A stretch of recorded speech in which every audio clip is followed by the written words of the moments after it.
ladies and gentlemen. Thank you for joining the Charlo versus William Media Conference Call. Your host for today is Richard Schaefer, Chairman and CEO of Ringstar Sports. Please go ahead.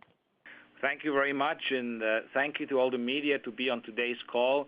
Really excited. My first boxing conference call after almost 3 years out of the sport, so I'm really excited to be at it again. And what better way than do it with a doubleheader like this? You know, it's rare enough to have a matchup like Cuellar versus Mares, which has Fight of the Year written all over it. But to have Charlo versus J-Rock, which is another Fight of the Year candidate, I can tell you that right now, to have two Fight of the Year candidates, it's like in today's day and age almost unheard of. And so it really is a very special treat, and I want to thank first and foremost the fighters for agreeing to these great matchups. I want to thank Showtime for the commitment to the sport to showcase fights like that, and you know, fight after fight, Steven goes out there and wants to put together competitive matchups, and I think he's doing a absolutely terrific job. But before we begin, I just want to make a brief comment. The sport of boxing lost a great friend yesterday in Todd Harleeb, who could be seen in countless fighters' corners, including Jermall Charlo, who is on the phone with us today. Our thoughts and prayers are with his family and friends and the whole boxing community at this time. So I'm very sorry about having to report this. This fight here, which we are discussing today, is without any question one of the best fights which can be made in the sport, irrespective of weight class. It is a fight which was really demanded by fight fans, by media. A lot of people wondered, is it ever going to happen? And here it is. Here it is, one of the most talked about fights, one of the most asked for fights to be seen live on Showtime Championship Boxing on December the 10th as part of this terrific doubleheader with Cuellar and Mares. The fight is in association with Premier Boxing Champions, live from the Galen Center at the University of California, USC campus in Los Angeles, which is a terrific new state-of-the-art arena where the basketball and volleyball teams of the university play as well. Has hosted the fight there as well before with, it was a heavyweight fight with Stavern and Ariola. So a great venue. So if you live in and around the Los Angeles area or somewhere in Southern California, please make sure you come out and be part of this terrific doubleheader. Tickets are available and are starting at as little as $35. Great seats. I mean, fantastic seats for $35. For purchase tickets, please go to www.galentickets.com. It is a pleasure now to introduce to you our co-promoter. This fight is a co-promotion between Ringstar Sports and TGB. Tom Brown. Tom Brown is very familiar with the arena there, the Galen Center. He was the one who put together the fight with Stavern and Ariola back in the days, and so it's a pleasure now to turn it over to Tom Brown to make a few comments. Well, thank you very much, Richard. I just want to say that TGB Promotions is thrilled to be partnering once again with Stephen Espinoza and the great team at Showtime, along with Richard Schaefer and Ringstar Sports. I'm also happy to be back on the beautiful campus of the University of Southern California at the Galen Center. The IBF championship fight between Charlo and Julian J-Rock Williams, as Richard just mentioned, is a can't-miss matchup between two of the best junior middleweights in the world.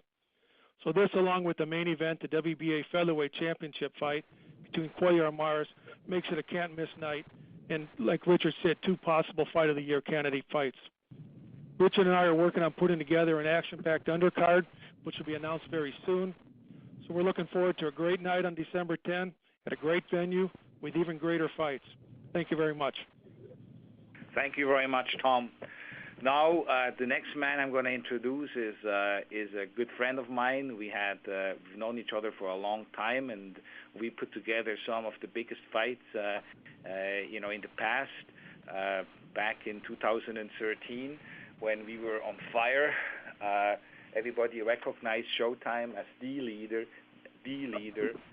in the sport of boxing, and that is because of Steven Espinoza. Steven is first and foremost a fan, and he likes to sit there and see great matchups, and that's exactly what you're getting here. So we as fight fans, we as members from the media, being promoters or whatever, we can really benefit from Steven's passion of putting together these amazing fights. So it's a pleasure for me to introduce to you now I know his title is Executive Vice President and General Manager, but I'm calling him the President of Showtime Sports. And I always did that. Remember? Yes, you're right. Since the very first, I think my first event on the job. Thank you, Richard. We're thrilled to be working with Richard and Ringstar and Tom Brown and TGB once again, and a special welcome to Richard, who happy to see back in the sport, not just because he's my friend, but because he is one of the stand-up guys in the sport, very professional, and a straight shooter, and it's something that the sport can use more of. So the combination of Tom and Richard is two straight arrows, as straight as they come, and I'm thrilled to be working with both of them. This year Showtime really has continued to deliver the biggest and best fights, and I think there's really no question that we've had the strongest lineup of the best and most significant matchups of any network in boxing. 2016 so far has included 2 Fight of the Year contenders, a KO of the Year contender, fight after fight of top 10 opponent versus top 10. And as we wrap up 2016 and go into 2017, we are definitely looking to keep that momentum going. We recently announced 7 great matchups, including 14 top 10 fighters take on each other, 6 world title fights. And we can go on and on about the numbers, 3 fights which are number 1 versus number 2 in the division. But among the pleasures of doing that is getting to make fights like this one. Ever since Floyd retired, going on a little more than a year ago, there's one question that personally I get, and all of us here at Showtime get consistently, and that's who's the next star, who's the next superstar, who's going to be carrying the sport going forward. And the good thing about this sport of boxing is that gets determined in the ring. I can't tell you. Even if I were to pick 2 or 3 that I thought would develop that way, look, they've got to perform in the ring. But it's fights like this one, like Jermall Charlo versus Julian Williams, that determine who are the next stars. We've got 2 young fighters in the peaks of their career, one world champion who's established himself as really one of the future stars of the sport, and taking on one of the toughest contenders in any division in Julian Williams. We're very proud of both of these fighters. They've both been homegrown here on Showtime. Jermall has fought with us 5 times before. Julian has been on Showtime 7 times.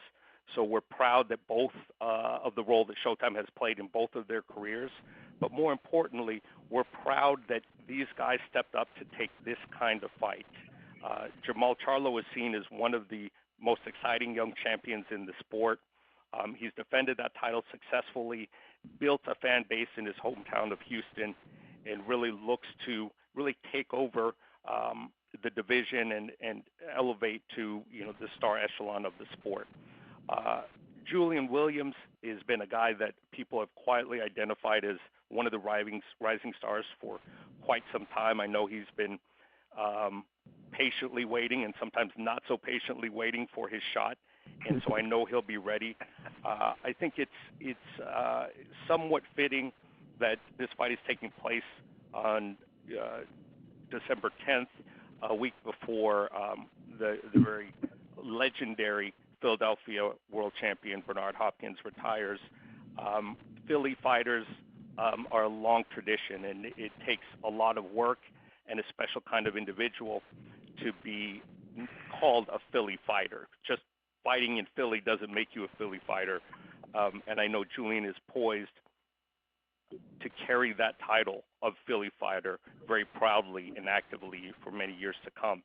So of all the fights that we've announced, and there's a lot of quality fights, this fight, the Charlo Williams fight, is one of the ones that I'm most excited about. Two young guys at the peaks of their career really battling to determine who could be controlling this division for a long time to come. This will help determine who are the future stars of our sport. Richard? Thank you very much, Stephen. Very well said. And for me, it's we all know they are terrific fighters. They both are undefeated, and I've known them, both of them, for a long time. Have been involved with many of their fights, and so they are terrific young men outside of the ring as well, and just as good as it gets inside of the ring. So they really, both of them, they carry the total package.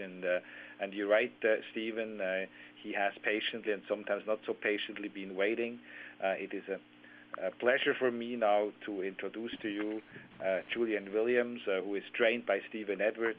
He's the number one ranked contender by the IBF in the junior middleweight division, and secured his top ranking after stopping Marcello Mattano in the 7th round in March.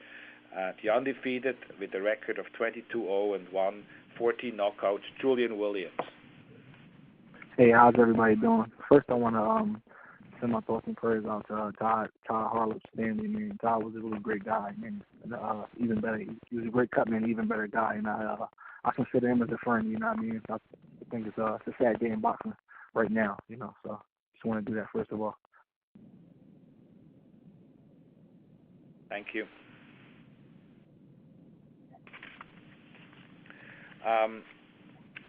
Do you have any? Do you want to say any comments about the fight? How has training been going? Any thoughts on the fights? Training's been going really well. We had a really good. We've been having a really good camp so far. I mean, I think this is a really, really, really good fight. I think it was a fight that hardcore boxing fans, needed to see. You know what I mean? And I think it's a fight that had to happen. I commend Charlo for stepping up and being a true champion, and I'm ready to get in there on December 10th and show the world what I already know. You know what I mean? I'm extremely motivated, and I know Jermall is motivated too.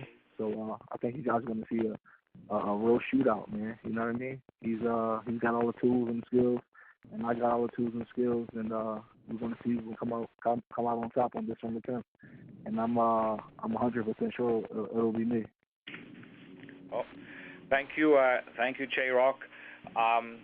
Now, Jermall Charlo and his brother as well, I've known them since the first fight, and what a journey it has been.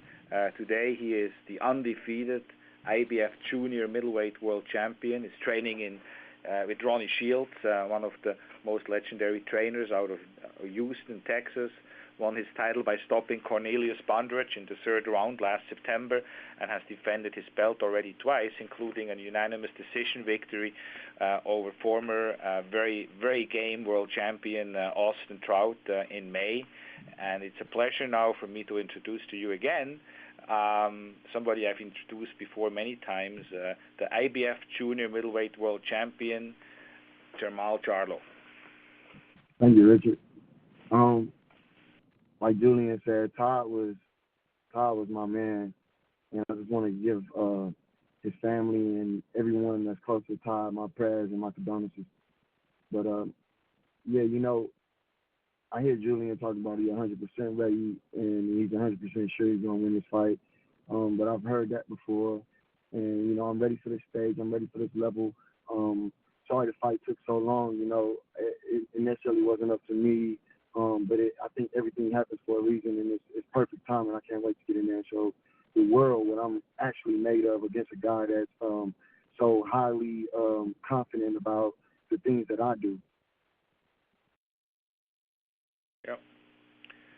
Okay. I agree with you. Things do happen for a reason. I'm very happy that I'm the one who has the honor to promote this fight and this entire card. I know it's going to be toe-to-toe battles with the two of you, and I know with Cuellar and Mares as well. They say styles make fights. I think those styles of those four fighters are perfectly done, and I just can't wait for December 10th at the Galen Center and live on Showtime Championship Boxing. We are going to open it up now to the media for questions for any of the participants on the call. Ladies and gentlemen, if you have any questions at this time, please press star 1 on your telephone keypad. Again, if you have any questions at this time, please press star 1 on your telephone keypad. And I'm waiting for callers to join the queue at this present time. Okay, our first question is going to come from Dan Raphael from ESPN. Please go. Jermall, are you there? Yes, I'm here.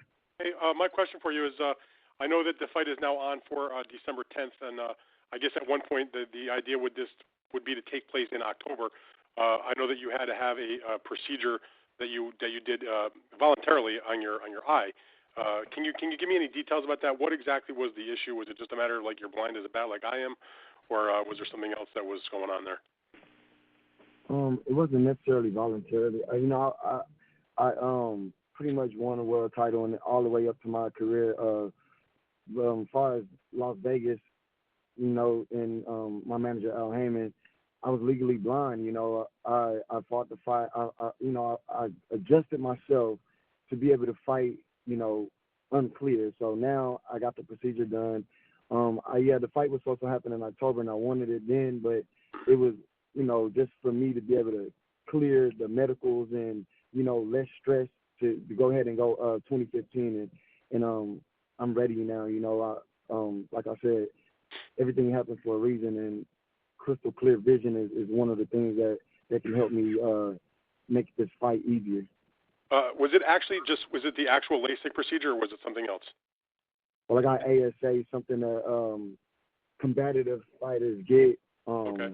It's where the flap isn't actually taken off, and it's just a correction of the vision with the laser and things underneath, and the healing process just took a little bit longer than regular LASIK. I got you. And which eye was it, by the way, Jermall? Both eyes. Both of them, okay. And now you say you feel like a new person, like as far as vision? I'm 110% crystal clear. I'm good. I'm ready. How much better will that make you, that you can now see clearly? I mean, your fighting skills are one thing, but now you can see the target obviously much better, it sounds like. I mean, do you think that will make you a much better, precise fighter? I mean, you haven't had a fight since the procedure, but how do you feel when you're sparring or in the gym compared to what it was like when you might have had the fuzzier vision? It gives me a lot more confidence. Of course, it's something I guess like everyone in the world should probably get is I haven't fought with crystal clear vision my whole life, so now it's just like I'm motivated. I'm eager to get in there and see what this new person was like. Did you think about having this earlier in your career, even before you won your world title? I always wanted it, but I'm like a supernatural guy, so I like to keep things the way I've always won, and the things I've done that weather that. So it's just something I feel like is gonna take me to the next level. Got you. Thank you for that, Jermall. I have a question for Julian. Julian, hello, Julian. How you doing, Dan? I'm doing good. Listen, my question for you is, at the time when the fight was being delayed, I don't think a lot of people necessarily knew that Jermall was having that procedure done to take care of his vision situation. There was a lot of chatter. He's stalking you. He doesn't want to fight you. There was questions whether this fight would actually happen. Some people suggested maybe he would vacate the title and go up to middleweight to not fight you. When all that was happening and you were sitting there as the mandatory for him, what was your personal feeling about what was going on? Did you know about his medical situation? Were you concerned that he would look to avoid you and you'd end up fighting somebody else in a lesser profile fight for a vacant title? Where was your head at while that was going on? I didn't really know about the medical situation until about mid September. You know what I mean? I honestly thought that he would fight. I think the notion that he would vacate, kind of like came from the delay. You know what I mean? And the fact that he kept complaining about weight in the previous fights. You know what I mean? I think naturally people would, if the fight was being delayed, naturally people want to start saying, well, he's ducking. That's just how boxing is. Right. You know what I mean? But I didn't think that he was, when the duck, I thought that he was putting the fight off for whatever reason.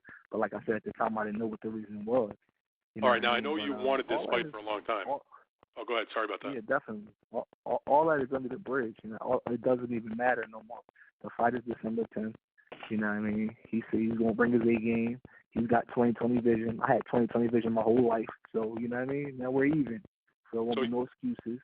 I know how much you wanted this fight, obviously. I mean, everybody's fighter's dream to fight for a title, and you've been outspoken about that.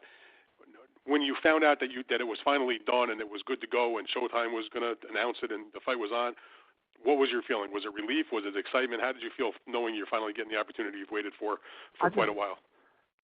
I just felt like I wanted to get to work, you know what I mean?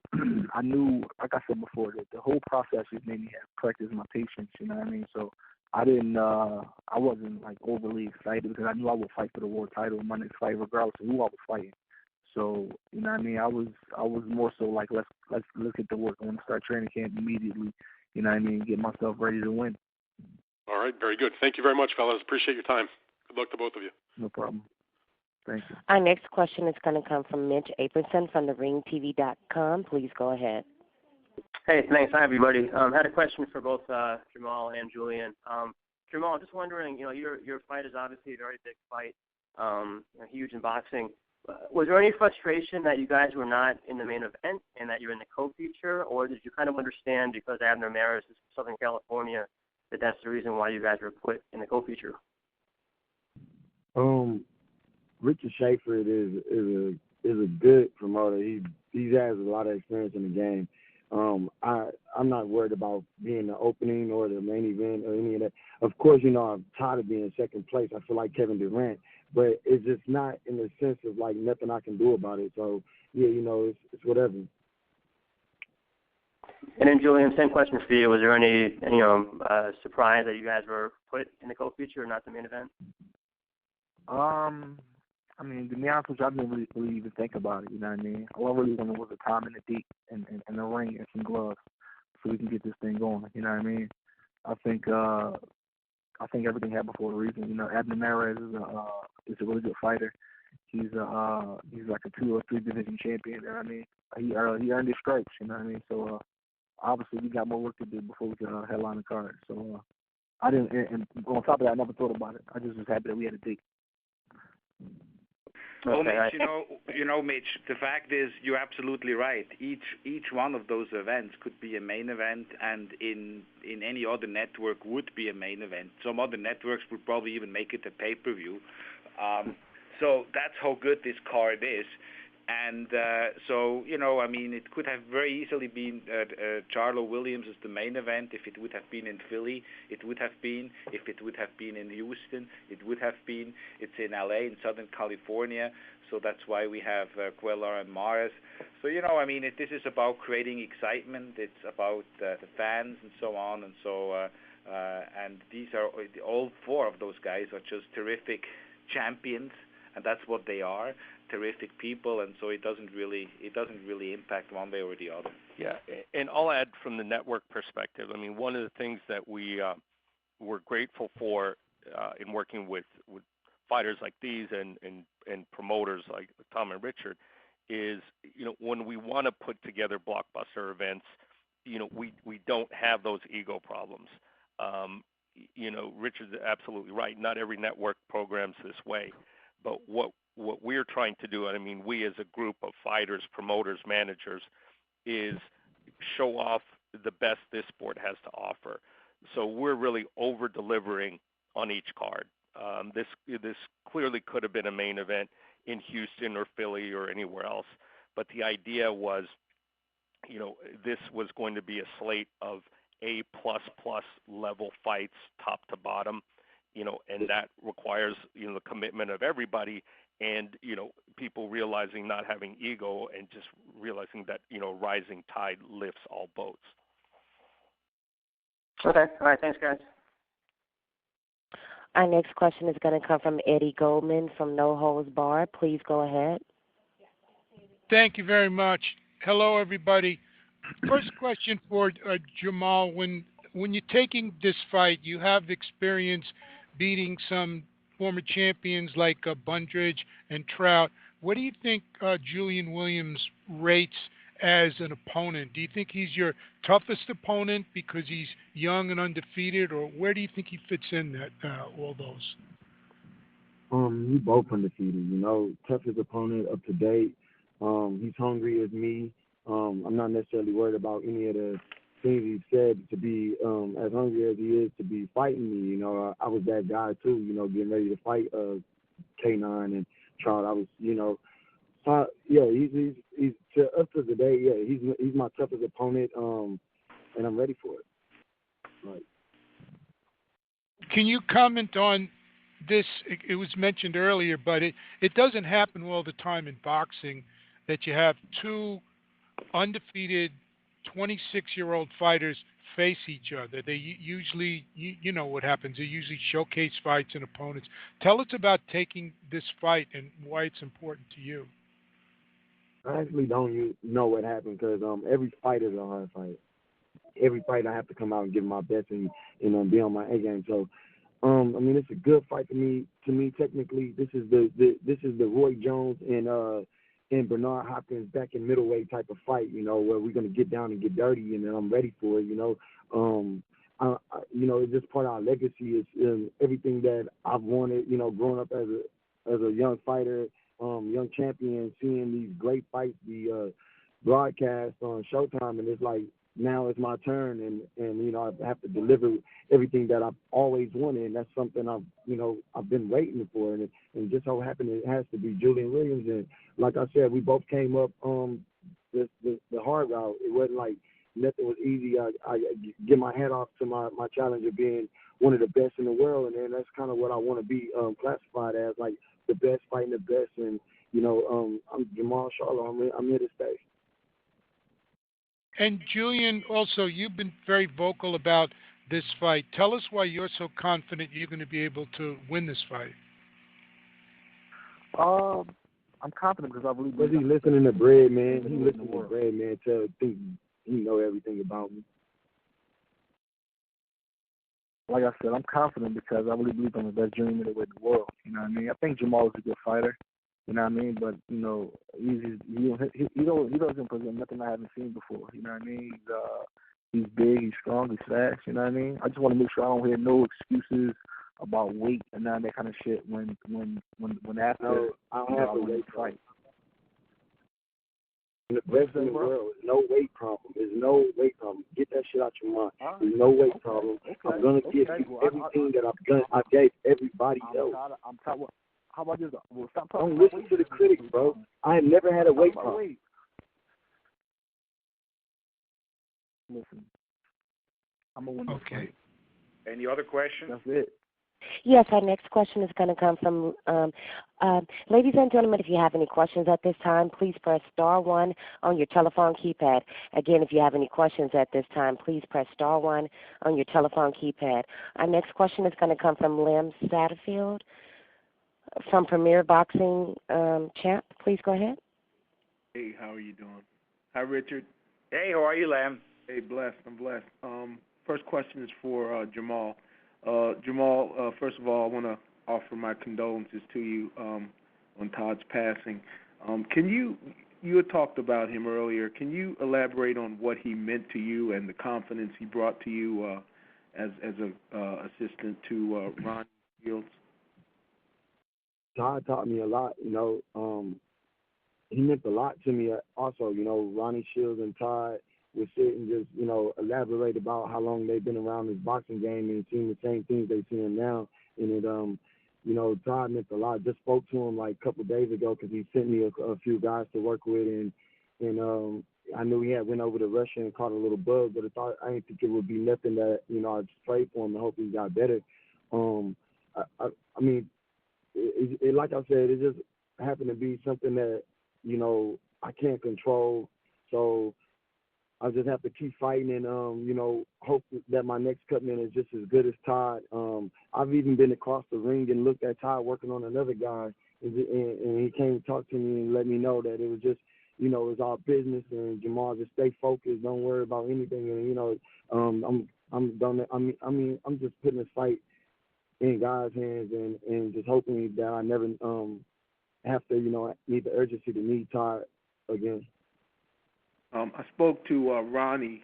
He said that you told him, I think yesterday, that this fight is going to be a little more special because you're going to possibly dedicate this fight to him. Is that going to take any form representing his name on your robe or your trunks or anything like that?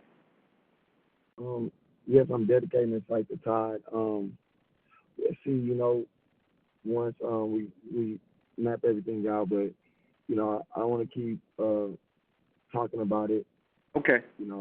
I dedicate this fight to Todd. He's a real close friend of mine, and it's just unfortunate for me to have to get in the locker room and not have Todd helping me out and everything like that. So of course, I feel some type of way about him not being here, but I know he's in good hands. So that's the main thing. Thank you so much. My next question is for Julian. Julian, are you there? I know you've talked about being a throwback fighter and also wanting to be a world champion and establish a legacy. Is this fight right here the first one that really will test you and perhaps take you to the next level and start that fuse for you? Yeah, definitely. Whenever you got a 50-50 fight where two guys just 26 years old, both undefeated in the prime of their careers, you know what I mean? It's going to be a test for both fighters, you know what I mean? Rarely in these kind of fights, you know what I mean, you see two fighters get in the ring in this kind of type of fight and not test each other, you know what I mean? So I think it's definitely the first step to building my legacy. And my next question, Richard, I have just one question for you. Yeah. This is a fight that, I know you have a vision for certain fights and what they mean to the scope of the division. What does this fight represent in the scheme of this division, which is a stacked division, and these two fighters in particular? I think you have two of the best fighters in their division fighting in this particular fight. And so this is an extremely significant fight for the division. And these are two, as somebody said before, these are two young, undefeated and confident fighters who dare to be great. I mean, at this point in their career, fighting each other, they dare to be great. And that is, these kind of fights is what will separate one from the other. And I think the sky is the limit here for within that division and potentially other divisions. But that's that is how you build a champion into a star and then a superstar. These kind of fights, these kind of meaningful fights. And in order for that to happen, you need to have two fighters who are willing to challenge themselves. And as I said, dare to be great. Richard, thanks a lot, guys. Good luck in the fight. Appreciate you answering my question. Thank you. And our last question is going to come from Greg Leon from Boxing Talk. Please go ahead. Just a couple of questions for Jermall. Jermall, what weaknesses do you see in Julian Williams that you plan to exploit on fight night? Nothing. He's a strong guy. Whatever y'all want to say about him, he's good, old school fighter. Y'all know everything. I'm tired of hearing questions about what he does and all that good stuff, man. Look, I'm the champion for a reason. I'm a stable champion. I don't plan on losing. I don't plan on none of that crap that y'all talked about. I'm good, man. Next question. What do you consider your biggest advantage going into this fight? That I'm not focused on being some, superstar and this whole old school fighters thrill with, Ronnie Shields talking crap like the Philly fighters trainers do, and man, look, it's a business. I'm ready for everything that boxing has to offer, and my advantages is being focused and humble and strong minded like I've always been. Thank you, Jermall. I appreciate it. Good. So actually, we do have one last question from Salvador Rodriguez from ESPN.com. ESPN, please go ahead. Hello, Richard. Nice to talk to you. This is the same question for Julian and Jermall. How important is fighting Jermall or Julian at this point of your career? How important is to building like Richard said before? How important is building a new chapter in your career and maybe the new idol in boxing? I don't know.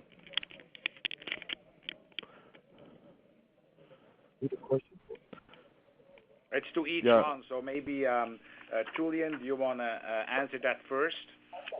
Oh, was that for me? Yes, it's for both of you. So he'd like to, Salvador likes to know from both of you that question. So maybe Julian, you can answer it first, and then. Could you repeat yourself, please? I'm sorry. Yeah, it's how important it's having in front Jermall Charlo in your career. How big is this fight for you? Oh, it's an extremely big fight. You know what I mean?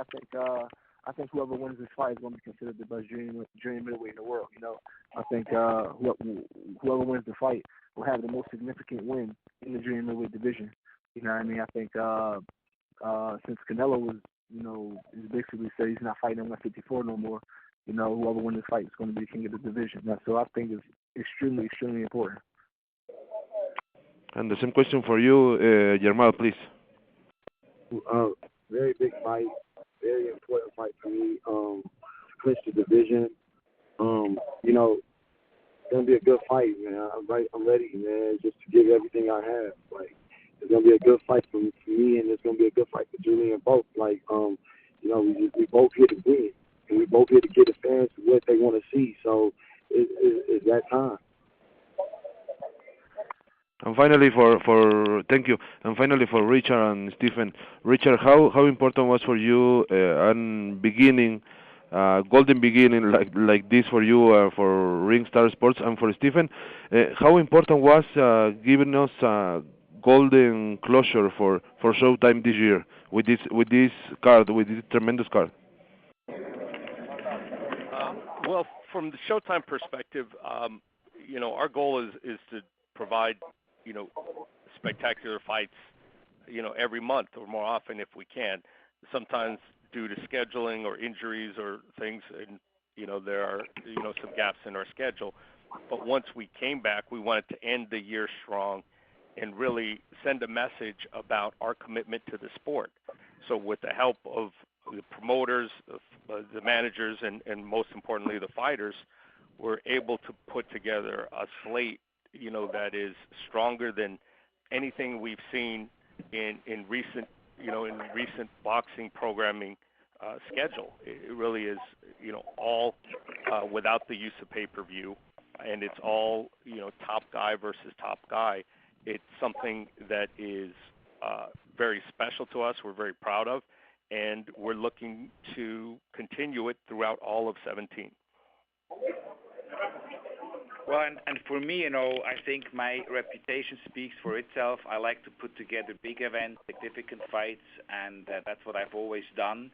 And this fight here is no exception, to come back and put together a card, promote a card, which consists, without any question, of two potential Fight of the Year candidates, two barn burners in one night, is a dream come true. And to do that from my hometown, to do it from the University of Southern California, USC, Galen Center, the newest indoor venue in Los Angeles, and the university where two of my sons go to school. It's a very special night for me, and it's a very special night as well because Charlo and Williams and Mars and Cuellar, I have known these young men for a long time. So it really is nice. It's like a coming home or coming back, and it's extremely meaningful for me.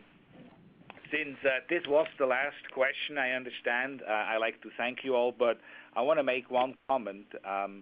Yes, they both have 20/20 vision, but let there be no question about it.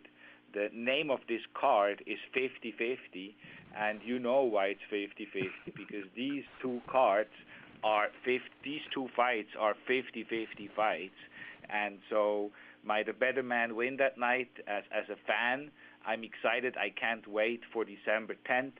Please make it out to the Galen Center for $35. You can watch two of the best fights of the year in one night at the Galen Center. Or if you can't make it there, then make sure you turn in on Showtime Championship Boxing at 10 p.m. Eastern, 7 p.m. Pacific. I'm looking forward to see you all during Fight Week, and thank you very much. Thank you, Jermall, and thank you very much, J-Rock. Thank you. No problem. Thank you. Thank you, ladies and gentlemen, for joining. You may all disconnect and have a wonderful day.